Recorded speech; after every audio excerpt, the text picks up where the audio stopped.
नमस्कार दोस्तों, Verma chemistry classes में आपका स्वागत है। इससे पिछले वाला जो वीडियो था उसमें हमने गैसों की द्रव में विलेयता एवं उसको प्रभावित करने वाले कारकों के बारे में अध्ययन किया। सबसे पहला जो कारक था वो था गैसों की प्रकृति, दूसरा विलायक की प्रकृति, तीसरा था ताप का प्रभाव और चौथा था दाब का प्रभाव, यानी हेनरी का नियम, हेनरीज लॉ। इसके बारे में हम जो है विस्तार से इस जो वीडियो है उसमें अध्ययन करेंगे। ये जो टॉपिक होता है हेनरी का नियम, बोर्ड के हिसाब से बात करें या कंपटीशंस के हिसाब से बात करें तो बहुत ही इम्पोर्टेंट टॉपिक है। इसमें से क्वेश्चन अवश्य आता है।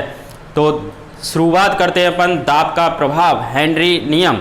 तो जब पिछले वाला जो वीडियो था उसमें हमने देखा ताप का प्रभाव। तो ताप के प्रभाव में क्या था कि दाब को क्या कर दिया था हमने, स्थिर।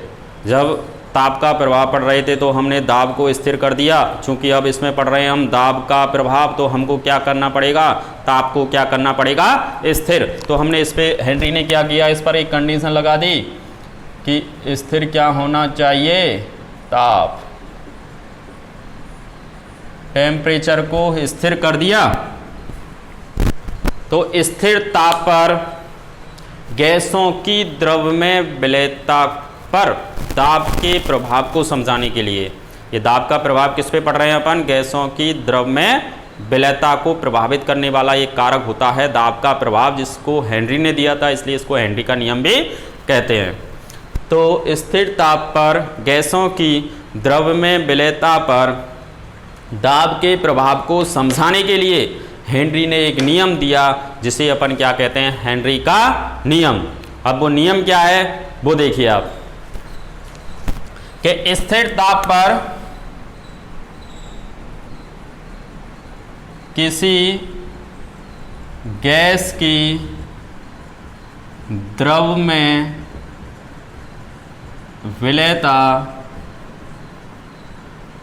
स्थिर ताप पर किसी गैस की द्रव में विलेयता दाब के समानुपाती होती है।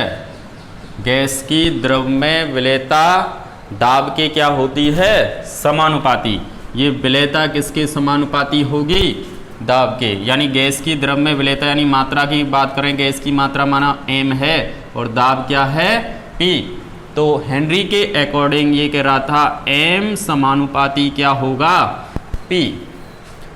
गैस की द्रव में विलेयता यानी मात्रा किसके समानुपाती होती है, गैस के दाब के समानुपाती होती है, m प्रोपोर्शनल p, या अपन ऐसे कह दें इसको m बराबर kp। समानुपाती को हटाया तो एक स्थिरांक लगाया कि m बराबर क्या हो जाएगा, kp।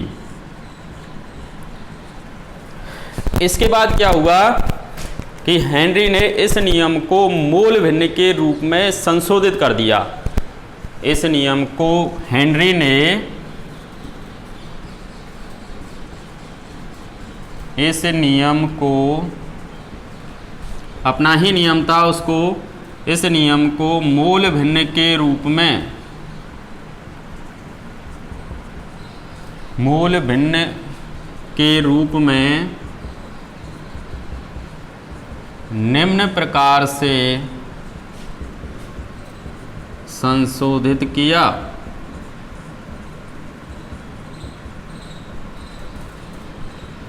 निम्न प्रकार से कैसे संशोधित किया, देखिए कि गैस की मात्रा की जगह उसने ले लिया गैस की मोल भिन्न। तो उसने कहा था कि किसी गैस का, लेकिन कंडीशन वही लगानी पड़ेगी आपको, क्या करना पड़ेगा, स्थिर ताप, स्थिर ताप पर किसी गैस का वाष्प अवस्था में आंशिक दाब, वाष्प अवस्था में आंशिक दाब मोल भिन्न के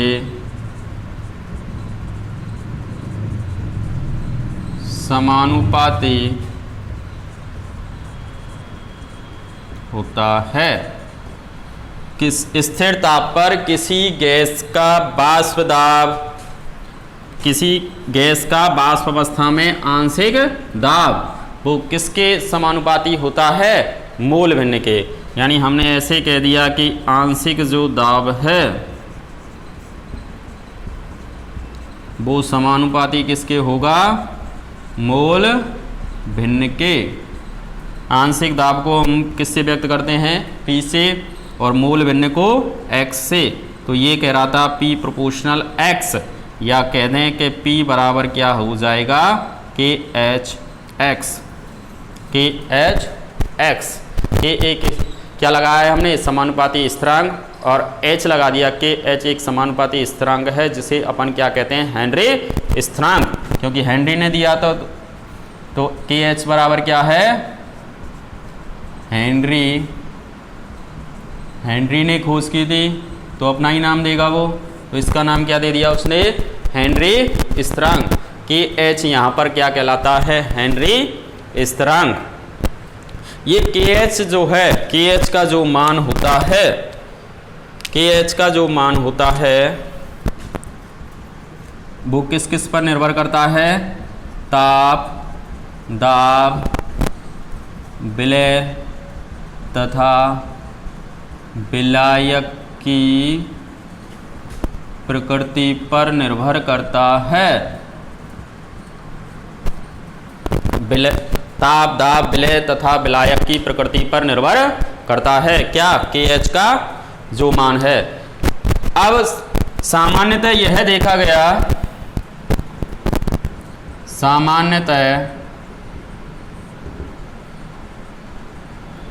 ताप बढ़ाने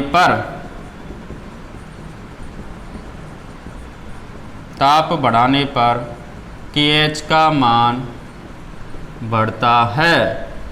सामान्यतः ताप बढ़ाने पर KH का मान क्या होता है? बढ़ता है, जिससे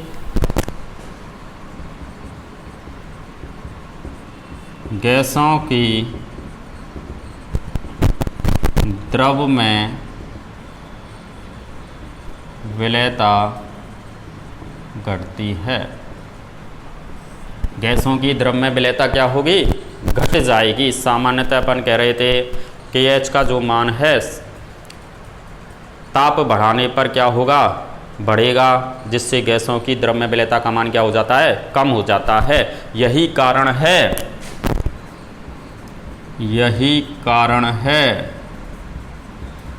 कि समुद्री या जलीय जो जीव हैं, जलीय जीव हैं, एक गर्म जल है और एक ठंडा जल है। जलीय जो जीव होते हैं, एक गर्म जल है और एक ठंडा जल। तो जलीय जो जीव होते हैं गर्म जल की अपेक्षा ठंडे जल में रहना अधिक पसंद करते हैं। गर्म जल की अपेक्षा ठंडे जल में रहना अधिक पसंद करते हैं। क्यों रहते हैं? अब देखिए,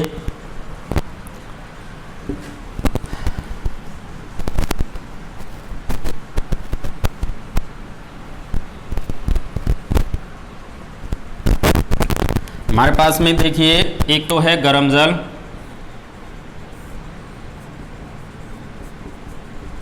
इसमें गर्म जल है, और एक में है ठंडा जल।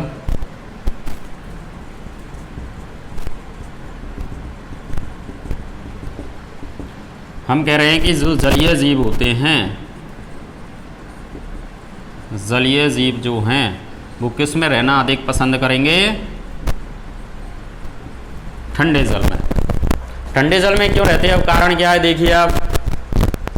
गर्म जल का मतलब ताप ज़्यादा, ताप ज़्यादा, इसका मतलब KH का मान भी ज़्यादा।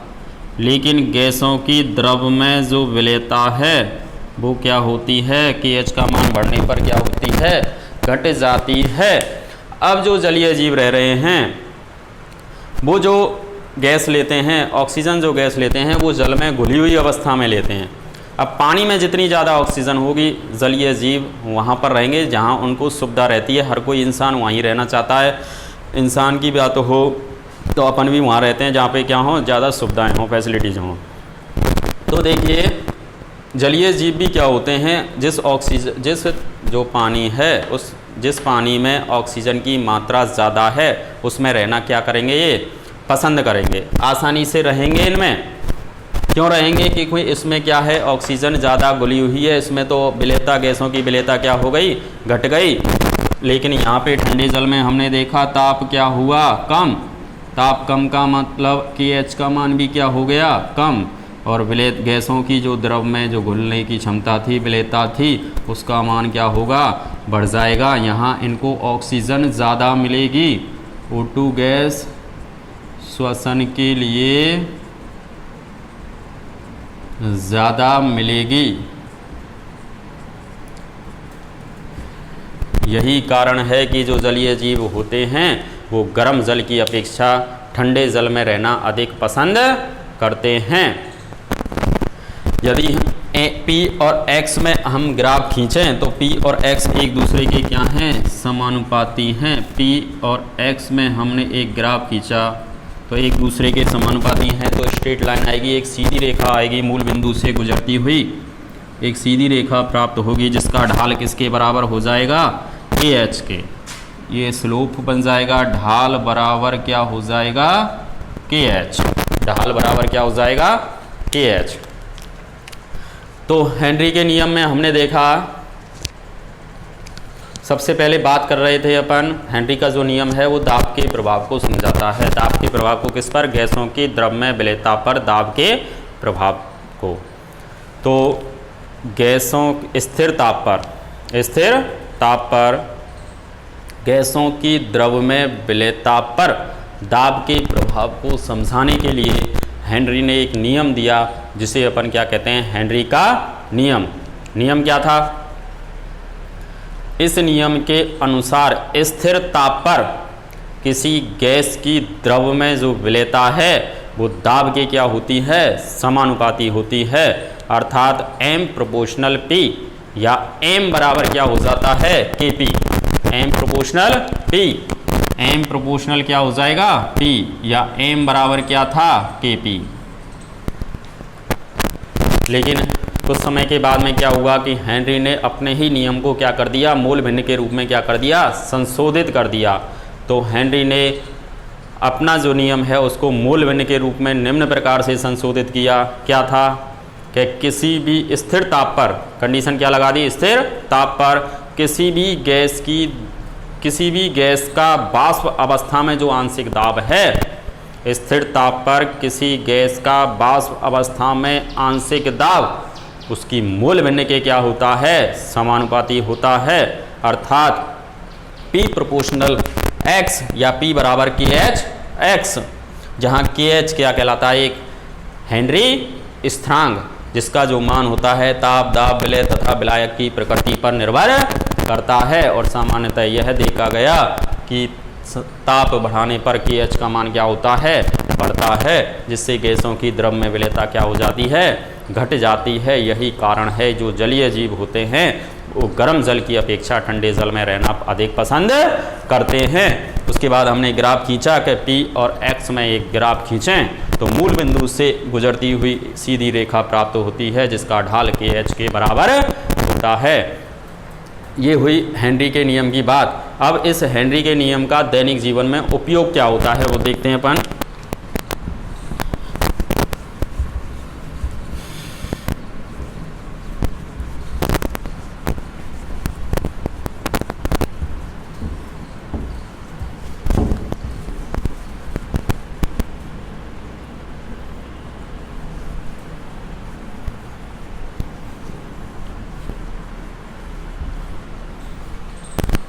तो देखिए अगला जो टॉपिक होता है इसमें हेनरी के नियम का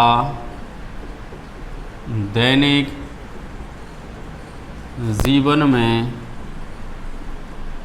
उपयोग। हेनरी के नियम का दैनिक जीवन में उपयोग। तो हेनरी के नियम का दैनिक जीवन में उपयोग क्या है, तो पहला देखें अपन,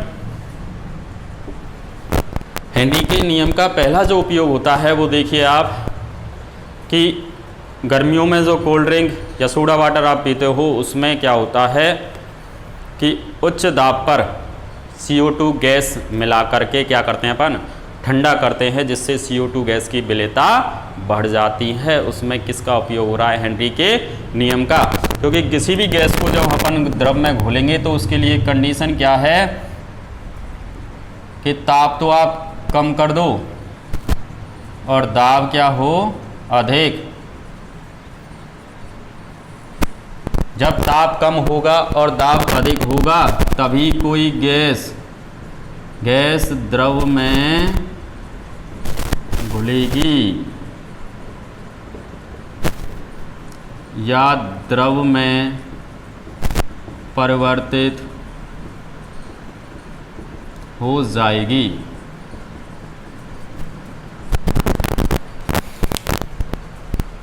तो देखिए CO2 गैस है, उस CO2 गैस को हम कोल्ड ड्रिंक या सोडा वाटर की बोतल में जैसे ही डाला हमने, तो उसको घोलना है। उसको घोलने के लिए हमने क्या किया कि ऊपर से क्या करते हैं, उसको ढक्कन लगा हुआ था, प्रेशर करके बंद कर देते हैं अपन। ऊपर से क्या लगा दिया, दाब लगा दिया, लेकिन फिर भी नहीं घुली तो हमने क्या करते हैं, उसको ठंडा करते हैं। अब ठंडा किया तो क्या होगा, टेम्परेचर कम हो गया, उससे CO2 गैस की विलेयता क्या होगी, बढ़ जाएगी। CO2 गैस जो है द्रव में आसानी से क्या हो जाएगी, विलय हो जाएगी। तो पहला जो उपयोग है वो यही है कि कोल्ड ड्रिंक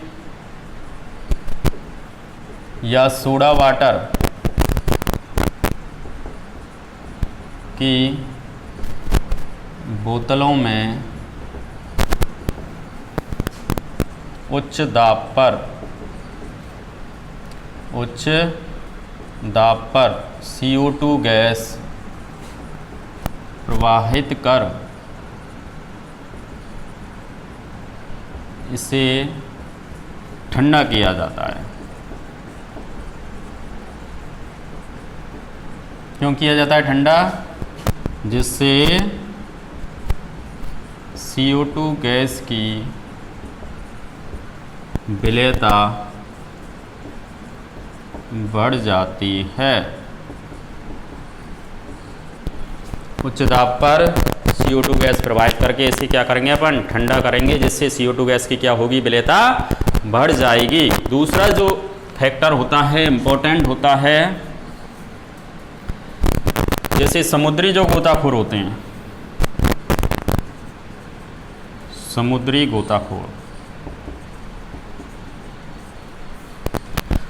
गोताखोर क्या होते हैं कि वो समुद्र में 10-10, 20-20 हज़ार फीट गहराई तक अंदर चले जाते हैं।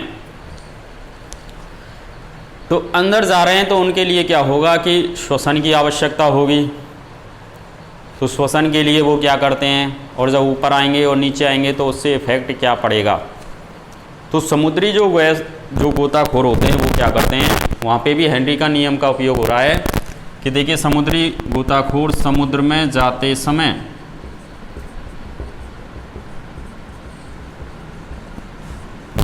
तीन गैसों का मिश्रण ले जाते हैं।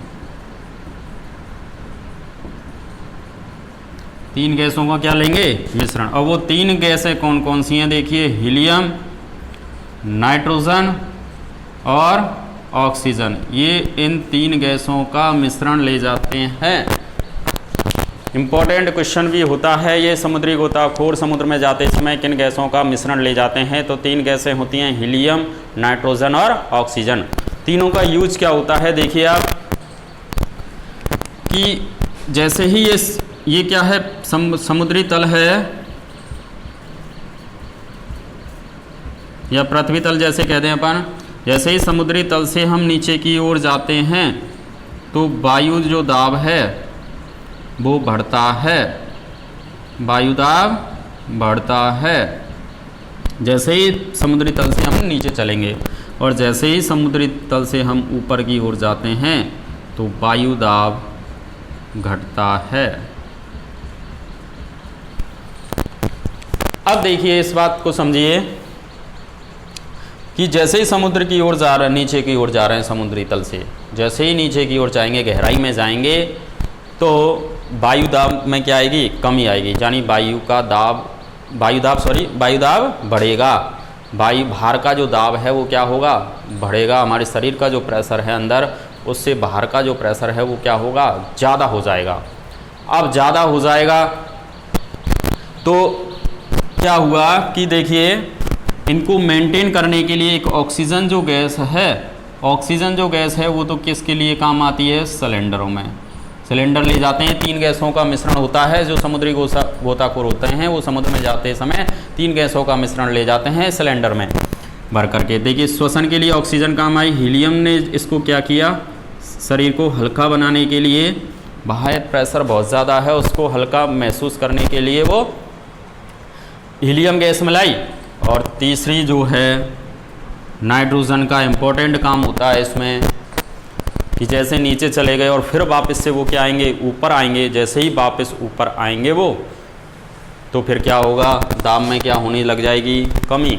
अब जैसे ही दाब में कमी हुई तो क्या होगा, शरीर के अंदर जो गैसें घुल गई थी, वायुमंडलीय जो गैसें घुल गई थी, वो रक्त के साथ में क्या आने लग जाएंगी, बाहर आ जाएंगी, जिससे रक्त के जो संचरण हैं उनमें बुलबुले बन जाते हैं, जिन्हें अपन बैंड कहते हैं, जिसके कारण शरीर टेढ़ा मेढ़ा हो जाता है।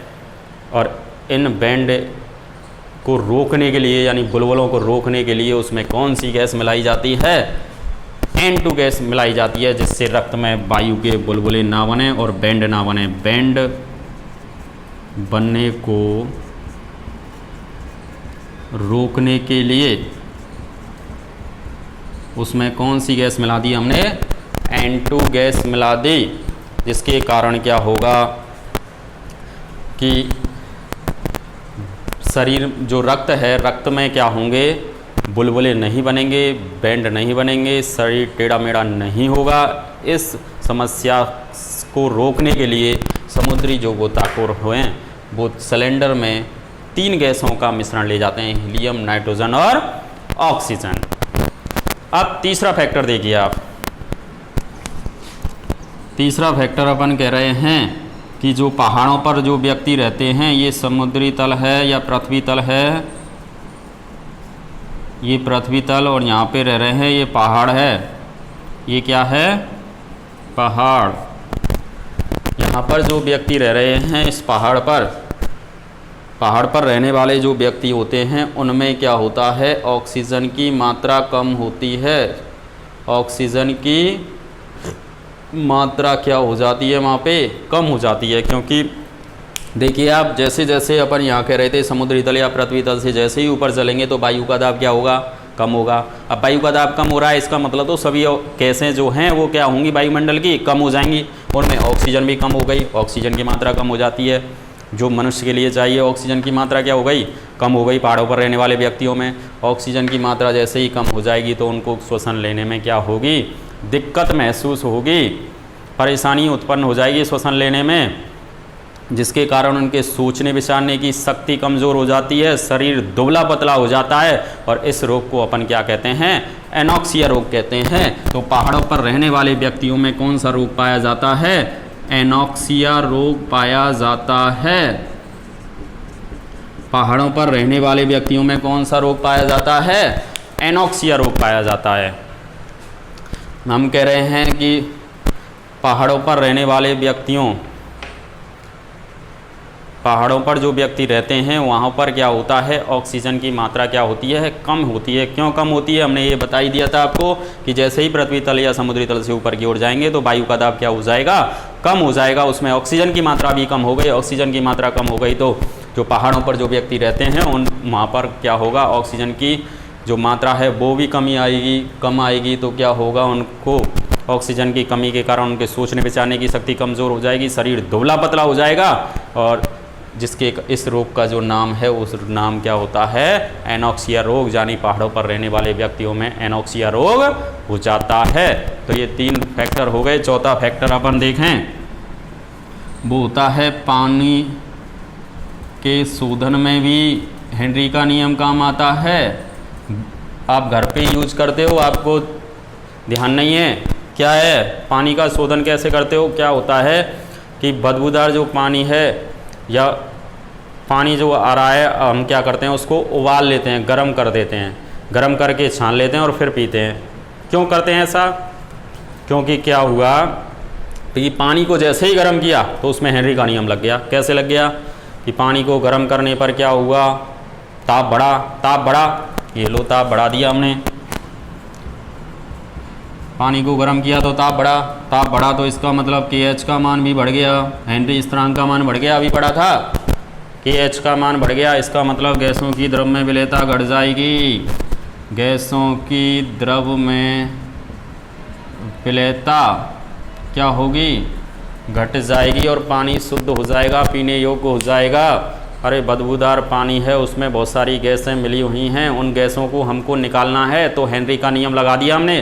कैसे लगाया कि पानी को क्या किया हमने, गर्म कर दिया, गर्म करने पर क्या हुआ, ताप बढ़ा तो इसका मतलब KH का मान बढ़ गया, और KH का मान बढ़ गया तो गैसों की द्रव में विलेयता के मान में क्या आ जाएगी, कमी आ जाएगी, यानी जो गैसें हैं वो बाहर निकल जाएंगी और पानी जो है पीने योग्य बन जाएगा। तो ये हेनरी का हमारे दैनिक जीवन में बहुत ही महत्वपूर्ण उपयोग है।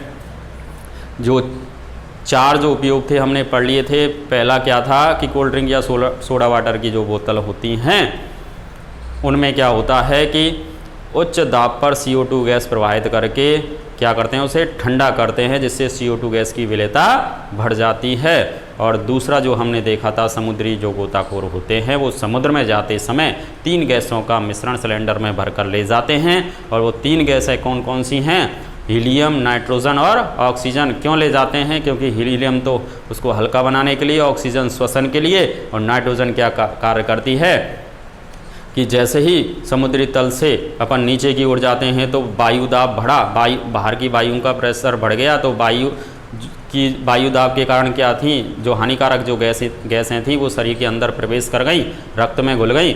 अब उनको जैसे ही अब समुद्र से तल से ऊपर की ओर आएगा, यानी गहराई से ऊपर की ओर आ रहे हैं, तो वायु का दाब क्या होना चालू हो जाएगा, कम होना चालू हो जाएगा। वायु दाब जैसे ही कम हुआ तो वो क्या होगा, रक्त के साथ जो गैसें थी वो बाहर निकलना स्टार्ट होंगी। हानिकारक गैसें जैसे ही बाहर निकलेंगी तो रुधिर में क्या होगा, बुलबुले उत्पन्न हो जाएंगे, जिसमें बैंड बन जाते हैं, जिसके कारण शरीर टेढ़ा मेढ़ा हो जाता है। इस समस्या को रोकने के लिए इसमें कौन सी गैस और डाल दी जाती है, नाइट्रोजन, जिसके कारण इन तीनों गैसों के मिश्रण से इस समस्या से निजात पाया जा सकता है। तीसरा देखते हैं अपन, तीसरा कौन सा होता है हेनरी के नियम में, कि पहाड़ों पर जो व्यक्ति रहते हैं जैसे ही समुद्री तल से ऊपर की ओर गए तो वायु के दाब में क्या हुई, कमी आई, वायु के दाब में कमी आई, इसका मतलब ऑक्सीजन की मात्रा में भी कमी आई, ऑक्सीजन की मात्रा में कमी आई तो पहाड़ों पर रहने वाले व्यक्तियों को श्वसन लेने में दिक्कत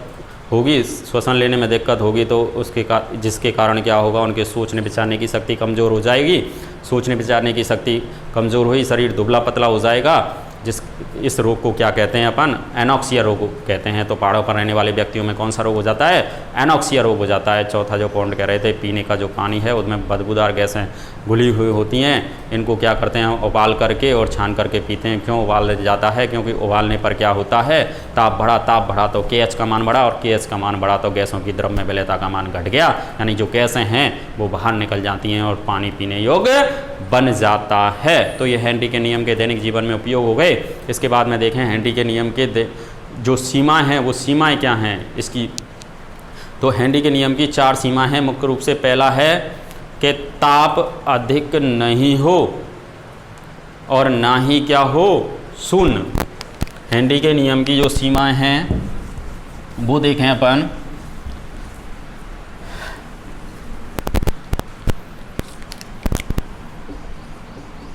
हेनरी के नियम की सीमाएं, पहला, ताप अधिक ना हो और ना ही शून्य हो, यानी ताप का मान कैसा होना चाहिए, कम होना चाहिए,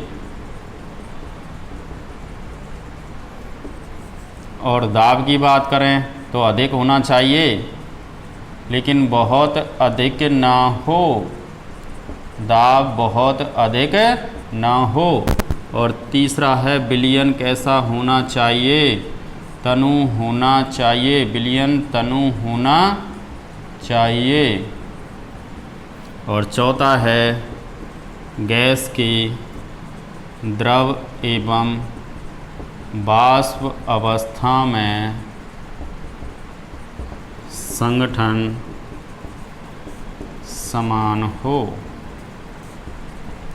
तो ये हेनरी के नियम की क्या है, 4 सीमाएं। तो ये वीडियो आपको कैसा लगा, please subscribe, like, comments and bell icon दबाना ना भूलें। धन्यवाद।